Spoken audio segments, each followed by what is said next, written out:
Neat దాదాపు PG exam ఉండే రద్దయినట్టుంది. Almost CBI కూడా విచారణ అంటున్నారు. పార్లమెంట్ సమావేశాల నేపథ్యంలో అనుకోవచ్చు ఇదంతా. అదే చెప్తున్నా, ఏదైతే నీట్ పరీక్ష 5వ తారీఖు నీట్ ఎగ్జామ్ని నిర్వహించారు. May 5th నీట్ ఎగ్జామ్ని నిర్వహించినప్పుడు May 4th రోజు నైటే నీట్ పేపర్ లీకేజ్ అయిందని చెప్పి అనేక కథనాలు వచ్చినాయి. May 6th రోజు ఏదైతే సంబంధించి కంప్లైంట్స్ కూడా పెట్టడం జరిగింది కొంతమంది విద్యార్థులు.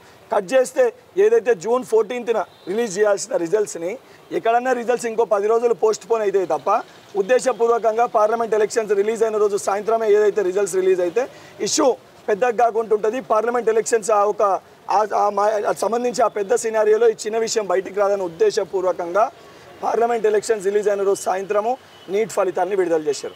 విడుదల చేసినాక వారం రోజుల వరకు వారి యొక్క విద్యాశాఖ మంత్రి ధర్మేంద్ర ప్రధాన్ గారు కనీసం బయటకు వచ్చి మాట్లాడారు.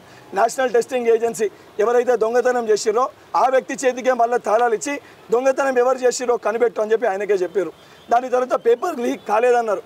దాని తర్వాత 1500 మంది స్టూడెంట్స్కి గ్రేస్ మార్క్స్ వేసినామని చెప్పారు.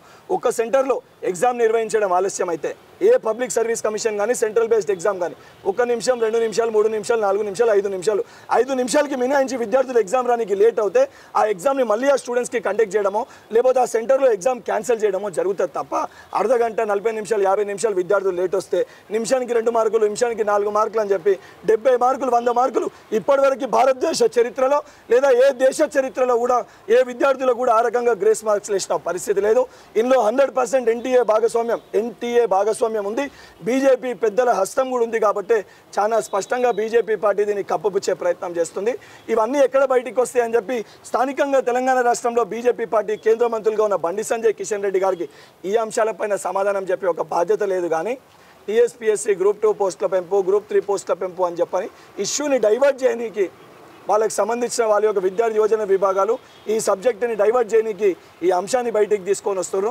తెలంగాణ రాష్ట్రంలో ఉన్న ప్రతి యువకునికి కాంగ్రెస్ పార్టీ ప్రభుత్వం తరఫున ఏవైతే మేము ఇచ్చిన హామీలు ఉన్నాయో తప్పనిసరిగా ప్రతి హామీని నెరవేరుస్తాము. జాబ్ క్యాలెండర్ని కూడా ప్రకటిస్తాము.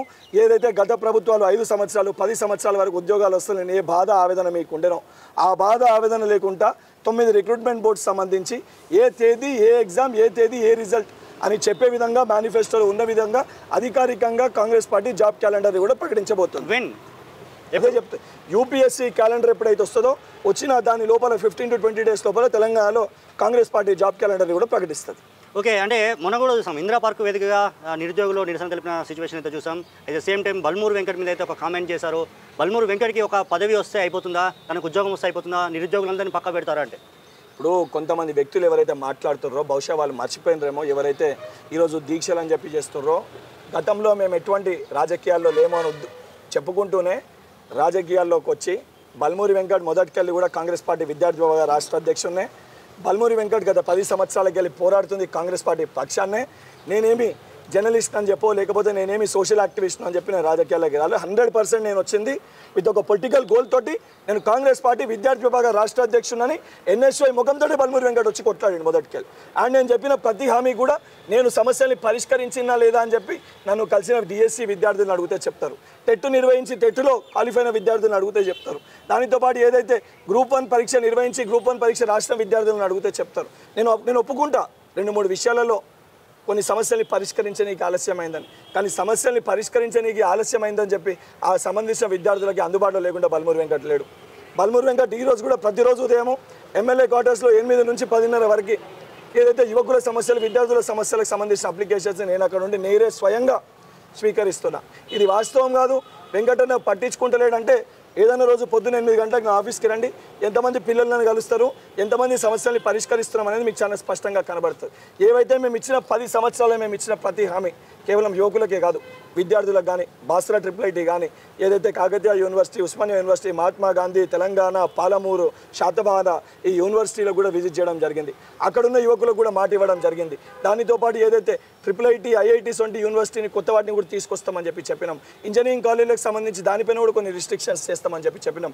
ఇంటర్మీడియట్ కాలేజెస్కి సంబంధించి కూడా దానిపైన కూడా ఒక కొత్త వ్యవస్థను తీసుకొస్తామని చెప్పినాం. ఇవన్నిటిపైన కాంగ్రెస్ ప్రభుత్వం పనిచేస్తుంది. బల్మూరి వెంకట్ నా వంతు పాత్రగా 100% ఈ ప్రతి సమస్యకి ముందుండి ముఖ్యమంత్రి గారికి రిప్రజెంటేషన్ ఇస్తున్నాను. 100% నాతో పాటు ఏదైతే మానీయులు కోదండరామ్ గారు కూడా ఉన్నారు వారికి కూడా వీటన్నిటిపైన సంపూర్ణ అవగాహన విశ్వాసం ఉంది. అంటే వారికి కూడా సంపూర్ణ అవగాహన ఉంది. వారిద్దరు కూడా ఒపీనియన్స్ తీసుకొని ఇవన్నిటిని కూడా ప్రభుత్వం దృష్టికి తీసుకొని వెళ్తున్నాము. 100% ప్రతి సమస్యను కూడా పరిష్కరిస్తాము. అండ్ ఎవరికైనా సమస్యలు పరిష్కారం అవుతలేవనే బాధ ఆవేదన ఉన్నా 100% వారికి అందుబాటులో ఉంటాము. వారికి సంబంధించిన సమస్య పరిష్కారం కాకపోతే ఎందుకు పరిష్కారం అవుతలేదని కూడా మీడియా ముఖంగా మీ ముఖంగా వచ్చి కూడా వారికి తెలియజేస్తాం తప్ప భయపడి గత ప్రభుత్వాల లెక్క పోలీస్ అధికారులను అడ్డుపెట్టుకొని పోలీస్ యంత్రాంగాన్ని అడ్డుపెట్టుకొని ఈ యొక్క ప్రజా పరిపాలనలో ఎక్కడ కూడా మేము ప్రశ్నించే గొంతుకల్ని నిర్బంధించే ప్రయత్నం చేస్తాము. గతంలో ఏ విధంగా అయితే బల్మూరి వెంకట్ని నిర్బంధించే ప్రయత్నం చేశారో ఈరోజు ఎవరికి ఏది మాట్లాడాలనుకున్నా వారికి ఆ స్వేచ్ఛ ఉంది. సరే, ఈరోజు బల్మూరి వెంకట్ గురించి కొంతమంది తప్పుగా మాట్లాడినా, ఆవేశంలో మాట్లాడినా, సమయం వచ్చినప్పుడు బల్మూరి వెంకట్ నిజంగా పనిచేసిండా పని చేయలేదా అని చెప్పి మళ్ళీ అదే విద్యార్థులు మీడియా ముందుకు వచ్చి మాట్లాడతారు. అసలైన తొలి వెలుగు. ఫాలో వాట్సాప్ @తొలి వెలుగు official.